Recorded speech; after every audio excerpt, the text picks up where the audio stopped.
torna o grande sucesso do ano no SBT. Vamos falar também sobre Vale Tudo e a sua reta final. Na segunda-feira tem a morte de Odete Roitman. Vamos falar também sobre Datena e o Brasil do Povo na Rede TV. É um fracasso verdadeiramente? A análise de Thiago Forato do Na Telinha faz a gente pensar. E ainda vamos trazer mais informações sobre outras novelas de sucesso a partir de agora. Fique conosco, hoje é sábado, 4 de outubro e vai começar o Legalzinho na Rede Guesla.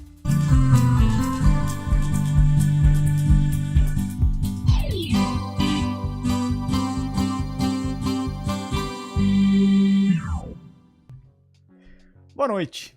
As Filhas da Senhora Garcia, de fato, é um grande fenômeno no SBT, né? Vale a gente lembrar quando foi que essa novela foi anunciada. Como eu dizia, eu acho que As Filhas da Senhora Garcia é o grande acerto do SBT neste ano de 2025. Vale lembrar que essa novela foi anunciada junto com aquele pacote de novidades ali em maio desse ano, falando sobre Aqui Agora com o Macedão da Chinelada, falando sobre Eternamente Apaixonados no Fim da Tarde, muitas outras coisas que saíram do ar nesse período, mas As Filhas da Senhora Garcia se mostrou uma aposta extremamente certeira, principalmente no longo prazo. Há um entendimento no SBT, e o Vanucci traz aqui na matéria que eu trarei como base para esse episódio, a respeito do quanto o SBT entende que é algo de longo prazo que precisa ser feito nessa faixa de dramaturgia e que é importante estrear Amar, que é a novela que vai substituir As Filhas da Senhora Garcia, antes de Mãe estrear na Record, que voltará com as novelas turcas depois do estrondoso sucesso de Força de Mulher e do estrondoso erro também de não dar continuidade ao horário de tramas turcas. De uma forma geral, nós temos As Filhas da Senhora Garcia conseguindo índices interessantes durante a semana, mas é principalmente nas quartas-feiras. As quartas-feiras, quando o futebol na Globo toma parte ali do público de outras emissoras, também há fuga de público para o SBT e para a Record, principalmente para a Força de Mulher em muitos momentos. Mas agora o SBT conseguiu também fidelizar um pedaço desse público, pelo menos na quarta-feira, com As Filhas da Senhora Garcia.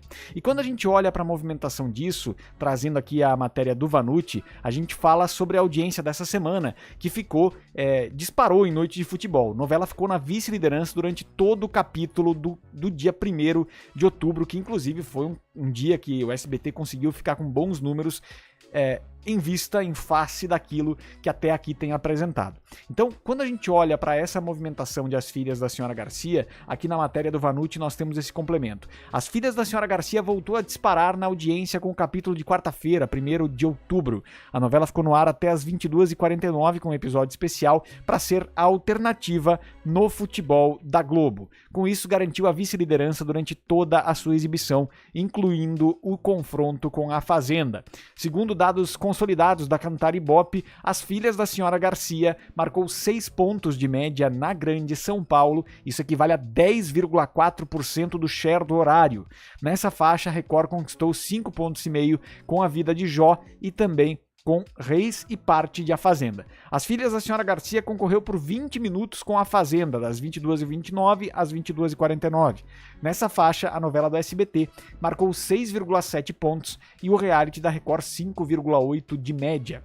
Não é por menos que os últimos capítulos de As Filhas da Senhora Garcia dividirão o horário com os primeiros episódios de Amar.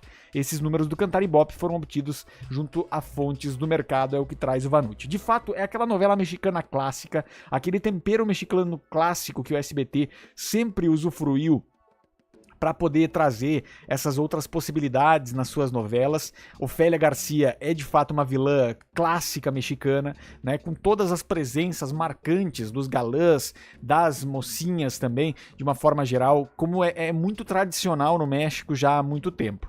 E não à toa, o SBT escolheu cuidadosamente Amar para ser a substituta de As Filhas da Senhora Garcia e utilizará dessa estratégia de colocar as duas ao mesmo tempo para poder educar o público ali a respeito da nova trama e conseguir fazer essa movimentação importante que virá pela frente a partir de agora, uma vez que a Record volta com as novelas turcas e isso pode ser uma verdadeira ameaça para o SBT.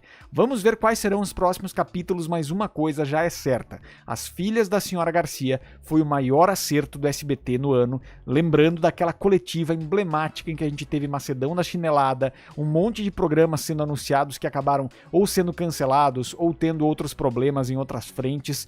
Tudo isso ficou muito evidente diante da ruína do restante da programação. As Filhas da Senhora Garcia conseguiu se sustentar. Segue o legalzinho na nossa programação.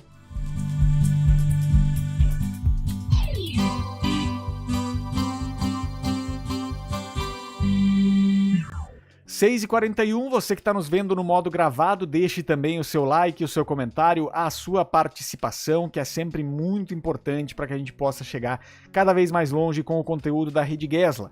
Vamos agora falar sobre Vale Tudo. Vale Tudo está chegando também na sua reta final, assim como As Filhas da Senhora Garcia, que nós falamos agora a respeito disso, né? Mas tivemos uma semana bombástica em Vale Tudo, com grandes acontecimentos, Odete Roitman sendo desmascarada das mais variadas formas. Nós tivemos também a morte de Ana Clara, que foi bem importante, a descoberta da família Roitman a respeito de toda a movimentação que a Odete fez para esconder o Leonardo, Maria de Fátima com medo também, voltando para a casa de Raquel. A gente tem essa cena também muito forte da Heleninha trazendo o Leonardo de volta, momentos muito marcantes a respeito do acidente que teria vitimado o Leonardo e que na verdade não era isso. Então tudo isso foi apresentado no decorrer dessa semana em Vale Tudo, e agora a gente tem, a partir deste sábado, o grande acontecimento da novela como um todo, que é a morte de Odete Roitman, que acontecerá na segunda-feira. Depois, na quarta, a gente tem o enterro da Odete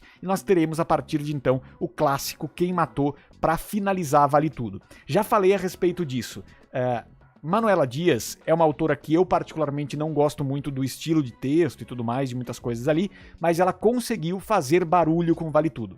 Conseguiu fazer as pessoas pararem na frente da televisão para assistir a novela. E eu acho que isso já é a vitória que a Globo esperava com Vale Tudo. Então ficou claro para mim isso. Eu não posso trazer aqui um discurso incoerente de falar de Valcir Carrasco, de falar de Aguinaldo Silva, de falar de outros autores, Glória Pérez, quando trouxe A Força do Querer, por exemplo, que erguem esse horário das 9 e porque trazem tramas populares. Eu não posso tirar também o crédito da Manuela Dias de, apesar de muitas adaptações questionáveis também, dentro desse contexto da novela, ter conseguido trazer essa novela até aqui com a audiência crescente e principalmente com o interesse do público e a repercussão nas redes sociais, que é muito importante nessa altura da dramaturgia. Nós tivemos então esses grandes movimentos que são importantes. Nós teremos aqui mais revelações ainda a respeito desse envolvimento da Odete com outras situações. Teremos também viradas com a Fátima. A própria Raquel vai negar emprego para a Fátima, e a Fátima vai ter que passar por umas poucas e boas antes de se dar bem no capítulo final, a gente sabe disso, né? Mas Odete Roitman, de fato, vai nesse momento chegar ao fim da sua vida na segunda-feira, com uma nova trama, provavelmente, a respeito da sua morte. Mas a morte de Odete Roitman em 88 foi o momento mais emblemático de Vale Tudo, foi o momento mais forte. Agora, também teve outra coisa muito importante que aconteceu durante esse período, que foi as pessoas falando assim: meu Deus do céu, quanto merchan, né? Quanto merchan, e era muito merchan mesmo, é muito merchan dentro da novela. Significa também que a Globo tá conseguindo vender bem, mas isso não foi só agora. Vejam essa matéria aqui, que saiu lá em 1988, na reta final de Vale Tudo. Deixa eu trazer para vocês essa imagem, que ela é bem emblemática. Dinheiro vale tudo e muda a novela. Essa matéria fala a respeito de um adiamento que aconteceu, né, lá em 88, por conta de uma entrada financeira importante de patrocínio. Vamos à matéria aqui, para vocês acompanharem comigo. Dinheiro vale tudo e muda a novela. Comercial de 800 milhões de cruzeiros adia a morte de Odete Roitman. A rivalidade acabou superando a ficção. Depois de Vale Tudo ter sido a campeã de audiência da TV Globo durante a semana passada, isso lá em 88, derrotando até Roque Santeiro, a novela teve seu final alterado por motivos financeiros. A Rede Globo adiou a exibição da morte de Odete Roitman, a primeira, Beatriz Segal, que deveria ter ido ao ar ontem porque fechou um contrato milionário de patrocínio para o último capítulo. O contrato foi assinado na tarde de sexta-feira entre a emissora e uma multinacional de bebidas que pagou 800 milhões pelos comerciais durante o encerramento da novela. O acordo fez com que Odete não fosse assinada ontem, como previa o roteiro, mas apenas na próxima terça-feira. Até lá, a Globo... Vale lembrar que era 24 de dezembro, né? Até lá, a Globo promete segurar o público com cenas que mantenham suspense sobre quem será o assassino da personagem vivida por Beatriz Segal. Os telespectadores que esperavam ver o crime ontem à noite ficaram frustrados. Durante todo o dia, as emissoras de rádio e os jornais, os fofoqueiros, né, e as repercussões da época, anunciaram que a cena iria ao ar. A própria Globo vinha divulgando que o mistério seria desfeito. Segundo fontes da emissora, a decisão foi tomada de última hora. A venda do espaço publicitário do capítulo final foi tão alta que compensou o risco de estender a novela por mais uns dias. A cena da morte de Odete já está pronta e editada, mas só será exibida na terça. Beatriz Segal gravou as suas últimas cenas na quinta em um estúdio da emissora em Jacarepaguá, diz a matéria aqui. A Odete morre com dignidade, disse a atriz, que ontem descansava em casa. Foi um trabalho muito difícil, mas gratificante. E ainda temos aqui mais informações que complementam essa matéria, que diz o seguinte ali no final. Faltaram 2 cenas ontem. O capítulo de Vale Tudo de ontem da Globo terminou sem 2 cenas previstas. O encontro de Fátima com Marco Aurélio e a briga entre Afonso e Raquel. Ambas as sequências foram gravadas, mas a edição final da novela acabou ficando menor que o esperado, em função da necessidade de alongar a duração do folhetim. Soap opera, né? História de vender sabão em pó. É isso que uma novela é, no fim das contas, e enche os cofres da emissora quando ela faz sucesso, como é o caso de Vale Tudo. Segue o legalzinho na nossa programação, agora com a sua participação também.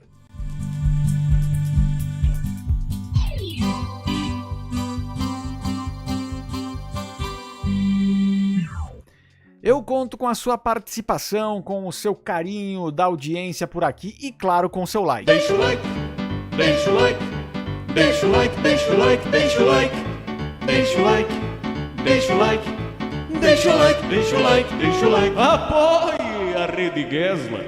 Este é o legalzinho fantástico da Rede Gesla. Deixa aqui seu like, seu comentário. Participe conosco e principalmente faça parte do nosso canal no Zap Zap. Por lá eu mando as nossas transmissões, a gente conversa também sobre outros assuntos e principalmente eu posso notificar vocês sobre as novidades da Rede Gesla. Tem muita coisa boa vindo por aí, muita coisa, como diria o patrão Vanucci. Vamos seguindo então, aqui trazendo para vocês as principais informações e principalmente lendo a sua participação aqui em Legalzinho, o fantástico da Rede Gesla. Vamos lá com o povo que está conosco nesse momento e deixando a sua participação. Vamos lá. Quem deixou seu comentário? Ana Paula está conosco, obrigado pela companhia, trazendo aqui as informações e pedindo, né, que o Acerte ou Caia acerte amanhã, vença amanhã a disputa, né, com o Domingo Legal. Nós vamos, é claro, acompanhando isso e muito mais por aqui. Vamos agora seguindo com o nosso legalzinho. Você que está conosco, obrigado pela companhia. Segue o legalzinho na nossa programação.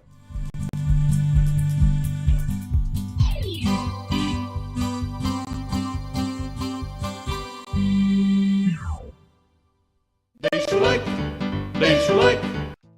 Tinha pedido para deixar o like, peço perdão. Vamos então agora seguindo com o nosso legalzinho, sempre com a sua participação, sempre com o seu carinho por aqui, a gente fica à disposição. Matéria do Thiago Forato, do Na Telinha, fala sobre o Datena na Rede TV. A gente sabe que o Datena saiu de uma maneira bastante polêmica do SBT, foi para a Rede TV fazer o Brasil do Povo, que frequentemente dá 0,3, 0,4 de audiência em bons dias, em média de audiência. Mas essa análise que o Thiago Forato traz aqui, eu achei das mais interessantes. Vejam, aqui no Enfoque NT do Na Telinha, o Thiago fala o seguinte: sem loucuras por audiência, Datena completa 4 meses em um programa mais plural na Rede TV. Datena comanda programa mais enxuto que o Tá Na Hora ou que o Brasil Urgente. José Luiz Datena completa 4 meses à frente do Brasil do Povo na próxima quinta-feira, dia 9. Na Rede TV, o apresentador vem fazendo um programa mais plural e dando espaço de fato ao país, como sugere o título, e menos focado em São Paulo, como fazia no SBT ou na Band, que são, claramente muito focados na grande São Paulo, principalmente para trazer essas informações. Claro que a capital paulista ainda ocupa a maior parte das pautas, mas já existe uma preocupação em mostrar outras regiões do Brasil. Na última quarta, 1º de outubro, por exemplo, a repórter Mirella Forte entrou diretamente de Fortaleza para mostrar uma mesa com iguarias da Bahia. Exatamente isso que você leu, a um bom preço.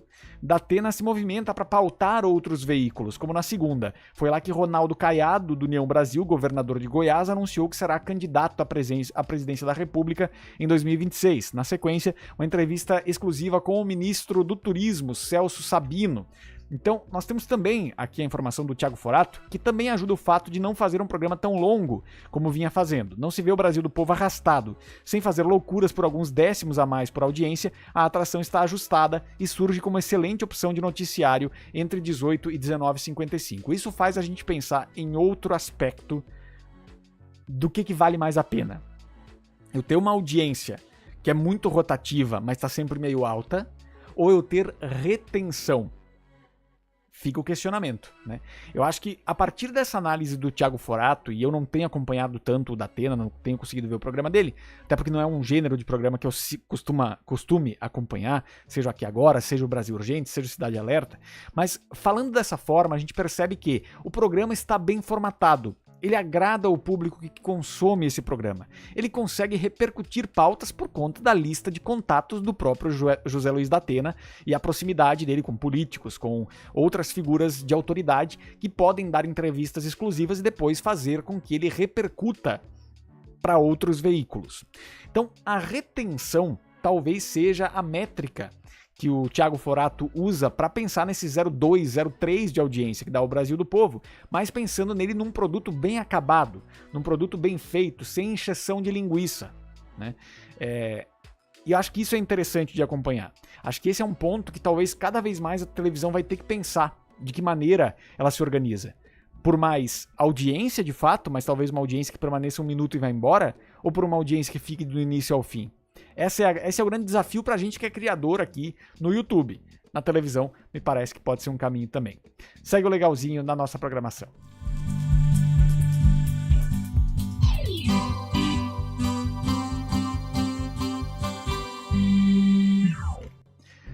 Vamos adiante agora com o último assunto do nosso legalzinho deste sábado. O legalzinho ficou 2 semanas fora do ar aí por motivos profissionais e tudo mais, mas vamos falar sobre isso e muito mais agora, trazendo aqui o último assunto deste sábado.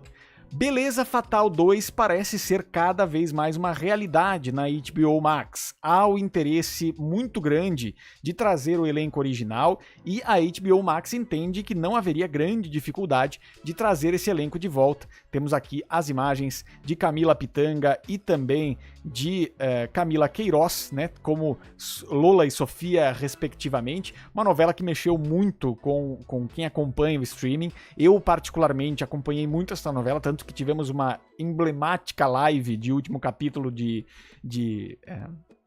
Beleza Fatal. Vamos falar a respeito disso porque o Flávio Rico traz essa informação numa matéria de 2 semanas atrás, na verdade, e eu queria desmembrar aqui com vocês. HBO Max não prevê dificuldades para montar o elenco de Beleza Fatal 2, diz aqui a matéria. Existe até a expectativa de contar com a presença de atores que recusaram o convite para a obra original pelos mais variados motivos. Vale a gente lembrar que Beleza Fatal era para ter sido gravada antes, não foi, e o elenco teve que ser quase que inteiramente trocado, exceto por Camila Pitanga. Alice Wegman, a Solange, seria a Sofia, né? Então tem essa movimentação toda que aconteceu. A parceria Warner e Coração da Selva não espera encontrar dificuldades para montar o elenco da novela Beleza Fatal Parte 2. Na verdade, existe até a expectativa de contar com a presença de atores que recusaram o convite para a obra original pelos mais variados motivos. À época, muita gente não acreditou no potencial da história e acabou priorizando outros projetos. Nós temos aqui também outras propostas. A Warner e a Coração da Selva estão empolgadas com o projeto Parte 2, até pela manifestação do elenco em recentes entrevistas. Difícil não imaginar um novo duelo entre as Camilas Pitanga e Queiroz. Resta saber o que o texto de Rafael Montes reserva para essas 2 personagens e para outros tantos personagens da trama. Eu acho, particularmente, eu não gosto muito de continuação de novela, porque eu acho que sempre pode estragar, né, de certa forma. Eta Mundo Melhor tem decepcionado muita gente que acompanhou a primeira versão, programação, dá audiência, funciona com o público de casa, o público do sofá que vai acompanhar, mas muita gente tem sentido falta, né, de elementos que existiam em Eta Mundo Bom. Beleza Fatal 2, eu acho que pode ter uma continuidade interessante, principalmente porque se deixou um gancho dessa rivalidade entre Sofia e Lola no finalzinho ali da novela, o momento em que a Sofia consegue virar o jogo pra cima da Lola de uma maneira que ela faz com que ela seja condenada por um crime que não cometeu, porque quem cometeu foi a própria Sofia, né? Que é a história da mãe dela no começo. Então eu acho que tem espaço para um novo desenvolvimento, só que ele precisa ser muito criativo, ele precisa ser muito forte nesse sentido, e me parece que, se der certo, pode ser uma daquelas estratégias que a Turquia usa muito de fazer as novelas em temporadas, né? Força de Mulher era assim e teve grandes viradas em vários momentos, justamente por ser feita em partes, a prova com o público, ficou interessante, segue adiante. Pode funcionar. Pode ser uma boa estratégia daqui pra frente, dado o cenário tão imprevisível, né, do audiovisual no Brasil e no mundo. Segue legalzinho na nossa programação.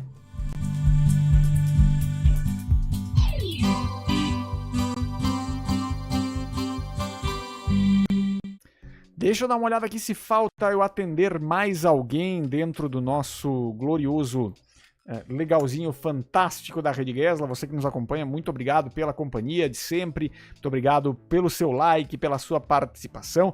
Nós vamos então deixando aquele abraço para você que está nos acompanhando por aqui, agora sim, já tinha sumido aqui. Multivortex está conosco, olá menino Gesla, olá, boa tarde.